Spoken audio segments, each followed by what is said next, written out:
Duka mendalam keluarga Basri, WNI korban tewas penembakan di negeri jiran, sempat ingin berangkat ke Malaysia jemput jenazah. Jenazah Basri, 54 korban penembakan aparat Malaysia, telah tiba di rumah duka di Jalan Nelayan, Kelurahan Terkul, Kecamatan Rupat, Kabupaten Bengkalis, Riau, Rabu, tanggal 29 Januari tahun 2025. Melansir Kompas.com, jenazah tiba di rumah duka pada pukul 20.31 waktu Indonesia Barat. Jenazah Basri dibawa menggunakan mobil ambulans, diiringi rombongan dari Direktur Perlindungan PMI Kemenlu, Juda Nugraha, Sekretaris Direktorat Jenderal Perlindungan, Kementerian Perlindungan PMI, Brigjen Dayan Victor Blegu, BP3MI Riau, Fani Wahyu, serta dari Kepolisian dan TNI. Jenazah yang ada di dalam peti warna putih itu kemudian dikeluarkan dari ambulans dan diletakkan di halaman rumah duka di bawah tenda. Kedatangan jenazah korban disambut isak tangis keluarga besar korban.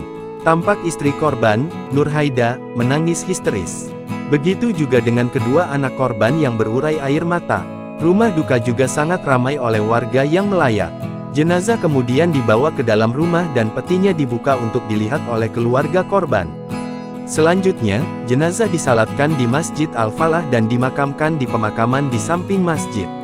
Pihak keluarga menyampaikan terima kasih kepada pemerintah yang telah bergerak cepat memulangkan jenazah Basri. Terima kasih yang tak terhingga kepada pemerintah dan semua pihak yang sudah membantu kepulangan jenazah saudara kami, ucap Azroi, adik sepupu korban. Namun sebelumnya, keluarga sempat berencana untuk menjemput langsung jenazah ke Malaysia. Rencana tersebut sempat muncul, karena tidak ada kejelasan dari pemerintah mengenai kapan jenazah Basri akan dipulangkan. Namun, Azroi mendapat kabar bahwa jenazah Basri ternyata dapat dipulangkan pada Rabu, tanggal 29 Januari tahun 2025.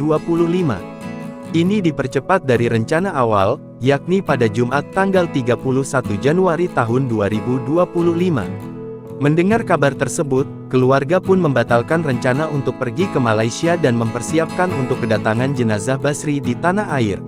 Untuk diketahui, sebanyak 5 orang pekerja migran Indonesia PMI, menjadi korban penembakan oleh otoritas maritim Malaysia di perairan Tanjung Ru, Jumat tanggal 24 Januari tahun 2025. Terdapat 5 orang korban, ada yang dari Riau, Aceh, dan Kepulauan Riau. 1 orang korban tewas dalam penembakan tersebut. Download Tribun X sekarang, menghadirkan lokal menjadi Indonesia.